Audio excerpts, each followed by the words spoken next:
बिस्मिल्लाहिर्रहमानिर्रहीम। अस्सलामुअलैकुम dear students. ICom part second में आज हम fifth subject principles of banking के बारे में डिस्कस करने जा रहे हैं। उससे पहले तमाम स्टूडेंट्स को पता है कि इस बार जो स्टूडेंट्स आईकॉम फर्स्ट ईयर से आईकॉम पार्ट 2 में आ चुके हैं, तो आईकॉम पार्ट 2 के जो सब्जेक्ट्स हैं उनमें सबसे पहले आपके 3 कंपलसरी सब्जेक्ट्स हैं, जिनमें इंग्लिश और उर्दू ये आपके 100 मार्क्स के सब्जेक्ट्स हैं। पाकिस्तान स्टडीज़ ये भी आपका कंपलसरी सब्जेक्ट है 50 मार्क्स के लिए। इसके साथ आपका आईकॉम का major subject principles of accounting 100 marks के लिए। प्रिंसिपल्स ऑफ बैंकिंग, जिसे उर्दू में असूल बैंककारी कहते हैं, ये आपका 75 मार्क्स का पेपर है। सेकंड लास्ट पेपर आपका बिजनेस स्टैटिस्टिक्स 50 मार्क्स, और लास्ट पेपर आपका सेवन्थ कमर्शियल जियोग्राफी जो कि 75 मार्क्स का है। तो आईकॉम पार्ट 2 के जो मार्क्स हैं वो भी आईकॉम पार्ट 1 की तरह 550 मार्क्स हैं, और आईकॉम पार्ट 1 और 2 के मिला के जो मार्क्स बन जाएंगे वो 1100 बन जाएंगे। तो यहाँ पे आज हम मेन जो डिस्कस करेंगे वो असूल बैंककारी, प्रिंसिपल्स ऑफ इकोनॉमिक्स के बारे में डिस्कस करेंगे। तो ये इस फर्स्ट लेक्चर में आज हम जो चीज़ डिस्कस कर रहे हैं, सबसे पहले तो हम इसमें सिलेबस के बारे में डिस्कस करेंगे। सिलेबस से पहले आपको पता चल चुका है कि ये आपका जो सब्जेक्ट है ये 75 मार्क्स का है। सबसे पहले अगर हम सिलेबस की बात करें तो सिलेबस में नंबर 1 हमारे पास है बैंक की तारीफ़, तारीख़ी पस मंज़र और इर्तिका। नंबर 2 बैंककारी की इक़साम, जिसमें हम स्टडी करेंगे मरकज़ी बैंक, तिजारती बैंक, सनती बैंक, ज़रई बैंक, सरमायाकारी के बैंक, बचतों के बैंक, और तीसरा हमारा जो मेन इसमें सेगमेंट है सिलेबस में वो है तिजारती बैंक। तिजारती बैंक के चैप्टर्स में हम डिस्कस करेंगे फ़हरिस्ती और गैर फ़हरिस्ती बैंक, तिजारती बैंक के फ़राइज़ और अहमियत, जो कि एक बहुत इम्पॉर्टेंट टॉपिक है। नंबर 4 पे हम स्टडी करेंगे बैंक के खातों की इक़साम। बैंक के खातों से मुराद बैंक में जो हम अकाउंट्स वगैरह ओपन करवाते हैं उनके बारे में यहाँ पे हम स्टडी करेंगे। तो इसमें बचत का खाता, चलत खाता, मुअय्यना मुद्दत का खाता, नफ़ा व नुकसान का खाता, ये हम यहाँ पे स्टडी करेंगे। उसके बाद नंबर 5 पे हम स्टडी करेंगे आलाते एतबार। आलाते एतबार में जो मेन चीज़ें हमने स्टडी करनी हैं उनमें सबसे पहले हमारे पास है चेक, नंबर 2 हुंडी, नंबर 3 तहरीरी वादा, नंबर 4 तिजारती एतबारी ख़त। नेक्स्ट हमारे पास नंबर 6 है बैंक के कर्जाजात। बैंक के कर्जाजात के जो चैप्टर है इसमें हम स्टडी करेंगे ओवरड्राफ्ट, नकद कर्ज, नंबर 3 कफ़ालती और गैर कफ़ालती कर्ज़े, नंबर 4 बैंक की ज़र तख्लीक और इसकी हदूद। नंबर 5 हमारे पास है मरकज़ी बैंक। मरकज़ी बैंक में हम सबसे पहले स्टडी करेंगे तारीफ़ और इर्तिका। नंबर 2 फ़राइज़ और ज़री policy. Number 3 State Bank of Pakistan और उसका मुआशी तरक्की में किरदार। लास्ट पे हम स्टडी करेंगे ज़र मुबादला। ज़र मुबादला में हम ज़र मुबादला और शरह तबादला का मफ़हूम पढ़ेंगे। मुबादला पर कंट्रोल के मकासद और तरीके जो हैं वो हम इस आखिरी 8वें चैप्टर में स्टडी करेंगे।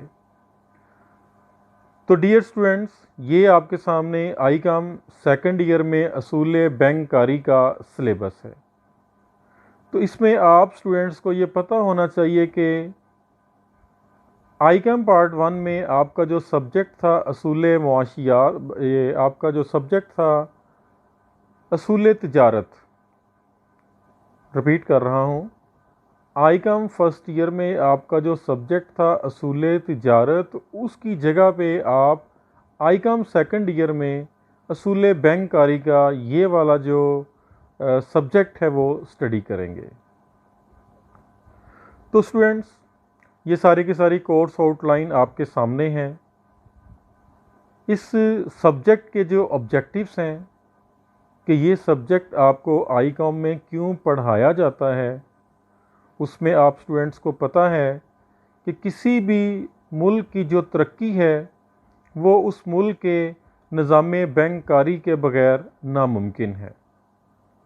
मुआशी तौर पे अगर देखा जाए तो किसी भी मुल्क में दो अहम तरीन पॉलिसियाँ होती हैं, जिसमें एक होती है मालियाती पॉलिसी जो कि उस मुल्क की हुकूमत बनाती है, और एक होती है ज़री पॉलिसी जो कि उस मुल्क का मरकज़ी बैंक बनाता है। तो मुल्क की तरक्की जो है वो दो हाथों में होती है।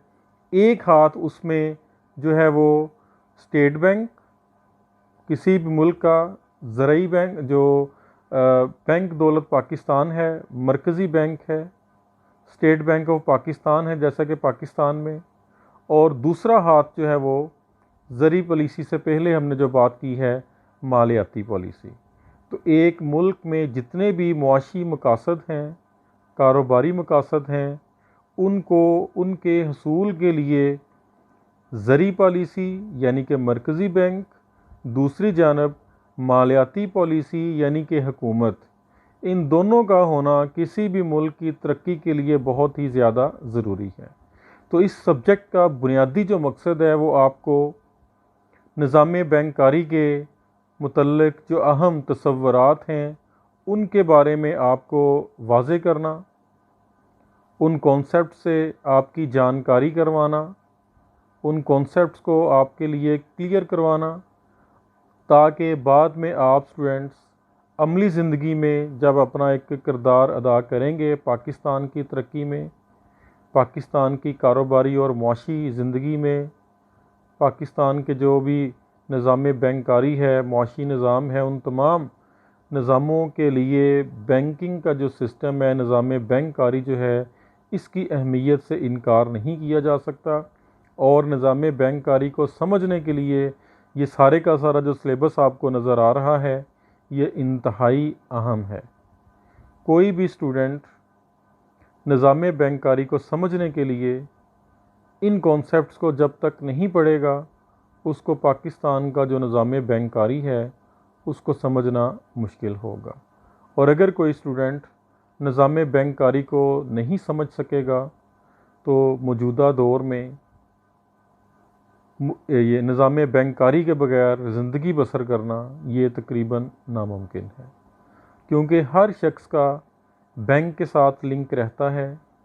चेक्स जमा करवाना, बैंक से चेक विदड्रा करवाना, बैंक में पैसे जमा करवाना, बैंकों से पैसे निकलवाना, तजारती बैंक, ऑनलाइन बैंकिंग, आप स्टूडेंट्स को पता है कि ये सारे के सारे वो तसव्वुरात हैं जिनके बग़ैर अमली ज़िंदगी का तसव्वुर नहीं किया जा सकता।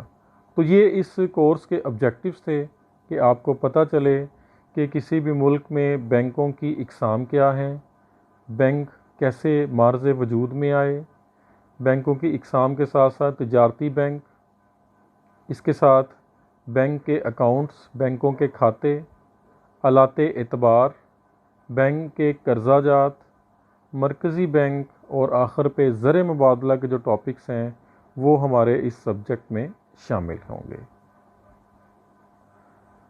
जी स्टूडेंट्स, नेक्स्ट हम डिस्कस कर रहे हैं वक्त का इस्तेमाल और पर्चे का नमूना। तो स्टूडेंट्स, ये आपका जो पेपर है ये 75 मार्क्स का पेपर होगा और इसके लिए टाइम आपके पास होगा 150 मिनट्स, यानी कि 2.5 घंटे, 2 घंटे 30 मिनट। पेपर पैटर्न पहले भी आपने इस तरह के पेपर्स दिए हुए हैं। इनमें सबसे पहले हमारे पास जो फर्स्ट क्वेश्चन है वो ऑब्जेक्टिव टाइप, जिसके कुल मार्क्स, कुल एमसीक्यूज़ जो आएंगे वो 15 आएंगे और आपने उनमें से सारे के सारे ज़ाहिर करने होते हैं। हर सवाल के 4 मुमकिन जो पॉसिबल आंसर्स हैं वो गिवन होते हैं। उन्हीं में से आपने जो मोस्ट सूटेबल आंसर है उसको आपने चूज़ करना होता है, उसको आपने सेलेक्ट करना होता है। तो ये आपका फर्स्ट क्वेश्चन जो है ये आपका होता है एमसीक्यू बेस्ड, जो कि 15 मार्क्स का है और इस पोर्शन के लिए आपके पास जो टाइम होता है वो होता है 20 मिनट्स। उसके बाद नेक्स्ट आपका है इंशाइया तर्ज में शॉर्ट क्वेश्चंस, जिसकी वेटेज है 36 मिनट्स और ये स्टूडेंट्स को चाहिए कि वो 72 मिनट्स में इसको कंप्लीट कर लें।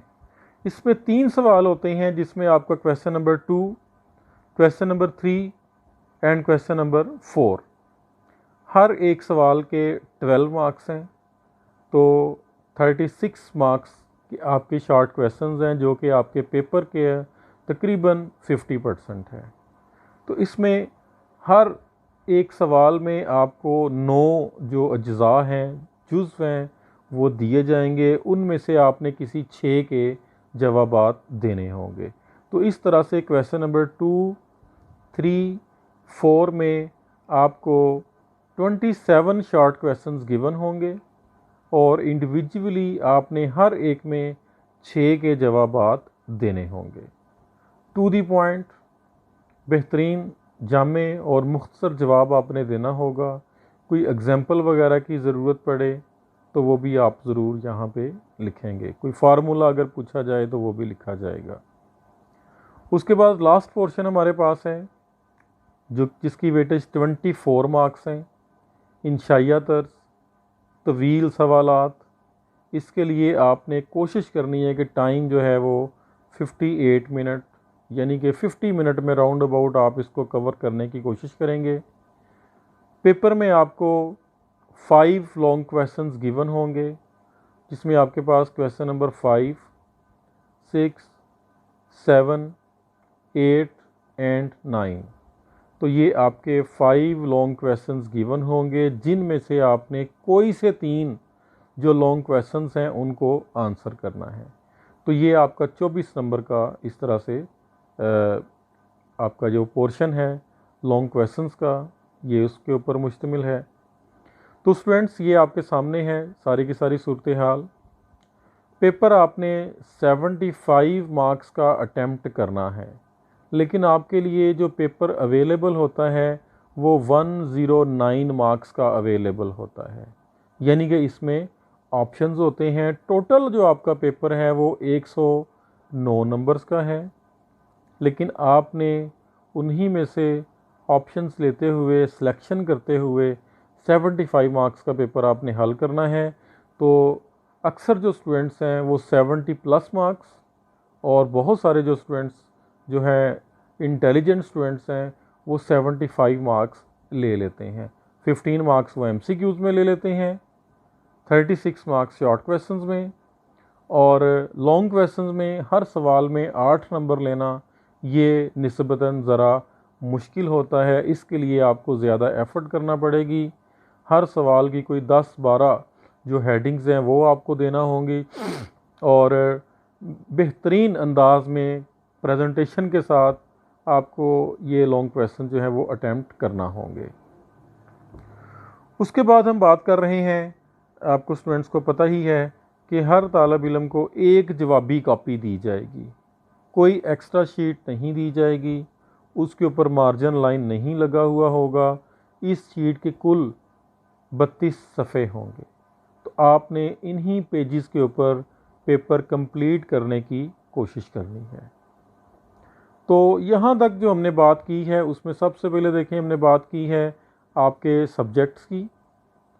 इन सब्जेक्ट्स के बाद हमने आपके सिलेबस के बारे में स्टडी किया कि आपका सिलेबस क्या है, कौन कौन से उसके पोर्शंस हैं। उसके बाद हमने बात की है टाइम मैनेजमेंट और पेपर का नमूना कि पेपर में कितने क्वेश्चंस हैं, कितने आपने करने हैं, हर सेगमेंट की कितने मार्क्स हैं और आपके पास कितना टाइम होगा। उसके बाद हमने बात की है कि आपको कोई एक्स्ट्रा शीट वगैरह नहीं मिलेगी, 32 पेजेस आपके पास होंगे। साइड लाइन आपने बड़े ख्याल से लगानी है, पेपर को बिल्कुल किसी भी तरह से आपने उसमें किसी किस्म की कोई वेस्टेज वगैरह नहीं करनी। तो उसके बाद नेक्स्ट जो है ये आपकी सहूलत के लिए सैम्पल पेपर जो एक ये आपके सामने है। तो स्टूडेंट्स इस तरह से ये बैंकिंग का पेपर होता है। आपके सामने ये लाहौर बोर्ड का पेपर है, लेटेस्ट पेपर है जो कि 2019 में आ चुका है। इसमें इस तरह से है आपको नज़र आ रहा है कि 15 MCQs आपको पेपर में गिवन होंगे। आपको बबल शीट दी जाएगी जिसको प्रॉपर वे में आप फिल करेंगे। 20 मिनट का टाइम होगा।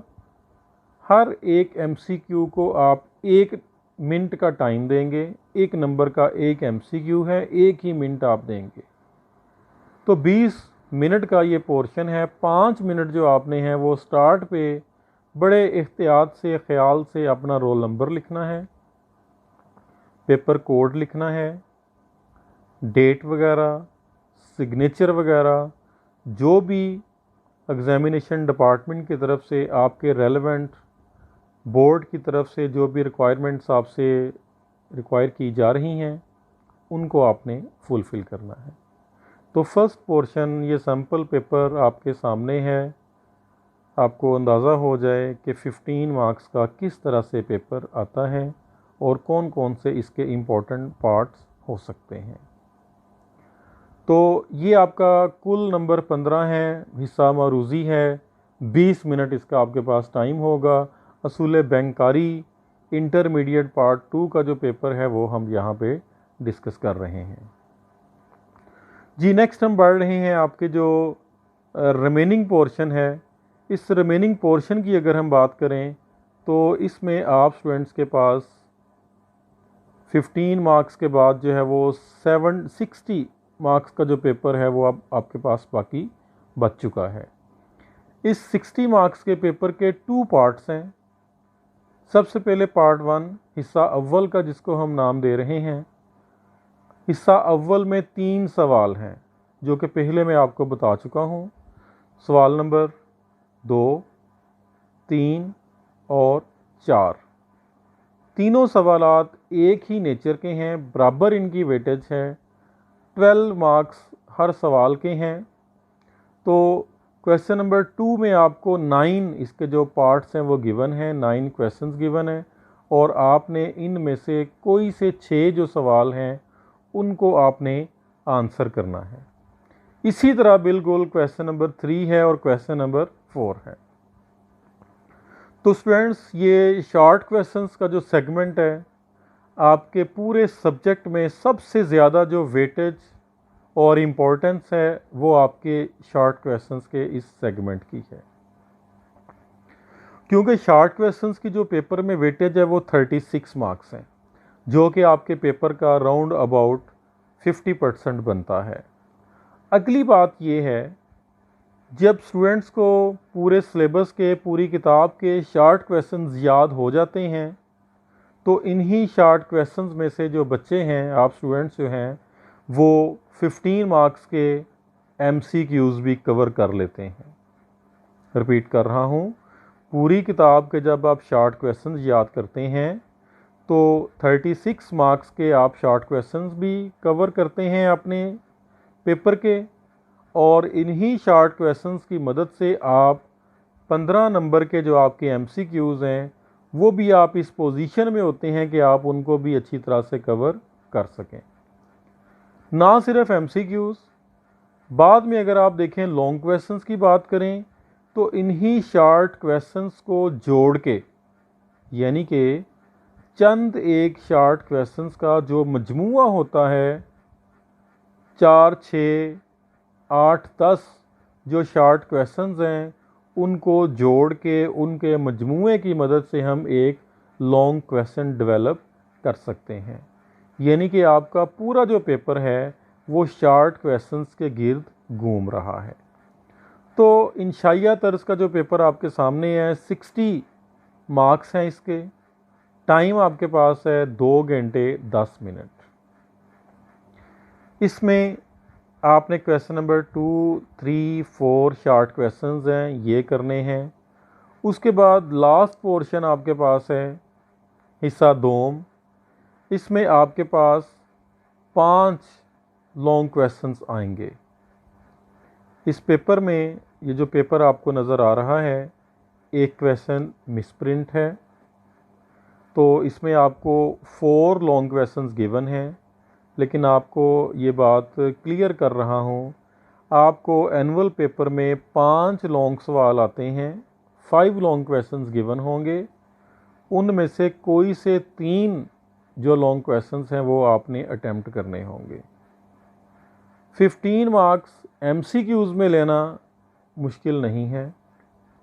36 मार्क्स शॉर्ट क्वेश्चंस में लेना आसान है, लेकिन 24 नंबर लॉन्ग क्वेश्चंस में लेना ये आसान नहीं है। इसके लिए आपको कम से कम जो 10 हेडिंग्स हैं वो प्रोवाइड करना पड़ेंगी, और इन 10 हेडिंग्स के अलावा जो इम्पोर्टेंट चीज़ है वो आपकी पेपर प्रेजेंटेशन है। आप पेपर में साइड लाइन जितनी अच्छी लगाएंगे, मार्कर का आप जितना प्रॉपर यूज़ करेंगे, और आप हेडिंग्स को जितना अंडरलाइन करेंगे, एक्स्ट्रा पाकिस्तान की बैंकिंग के रेलेवेंट कोई रेट्स, कोई डाटा अगर आप प्रोवाइड करेंगे कि पाकिस्तान में शरह सूद कितनी है, चेक्स का अगर आप कोई नमूना वगैरह वहाँ पे ड्रा कर दें, या और इस तरह से कोई खाका वगैरह बना दें, पेपर प्रेजेंटेशन जितनी आपकी अच्छी होगी उतने ज़्यादा आपके मार्क्स आ जाएंगे। तो स्टूडेंट्स, लॉन्ग क्वेश्चंस में 24 मार्क्स लेने के लिए आपको बहुत ज़्यादा मेहनत की ज़रूरत है। तो ओवरऑल अगर हम बात करें तो असूल बैंककारी, ये जो हमारा सब्जेक्ट है, ये बहुत ही आसान सब्जेक्ट है, क्योंकि आप तमाम स्टूडेंट्स अमली ज़िंदगी में आपका किसी न किसी तरह से बैंक के साथ, ज़र के साथ, रुपए पैसे के साथ, चेक्स के साथ, अकाउंट्स के साथ, किसी न किसी तरह से आपका मरकज़ी बैंक के साथ, तजारती बैंकों के साथ बराह रास्त, डायरेक्ट या इनडायरेक्ट आपका लिंक ज़रूर रहता है। इस सब्जेक्ट को पढ़ने के बाद आप निज़ाम बैंककारी के बारे में बहुत कुछ ना सिर्फ जान जाएंगे, बल्कि निज़ाम बैंककारी की जो खसूसियात हैं, तजारती बैंक के बारे में, मरकज़ी बैंक के बारे में, पाकिस्तान में करेंसी नोट जारी करने के बारे में, इस तरह के जो मामलात हैं, इनके बारे में आप बहुत ज़्यादा कुछ बयान करने की पोजीशन में आ जाएंगे। आप इनको समझ जाएंगे और अमली ज़िंदगी में आप इनको अप्लाई करेंगे और आप इस सब्जेक्ट से मुस्तफ़ीद होंगे। तो ये सब्जेक्ट आपका बड़ा एक थ्योरेटिकल होने के साथ साथ प्रैक्टिकल किस्म का सब्जेक्ट है और बहुत ही आसान सब्जेक्ट है।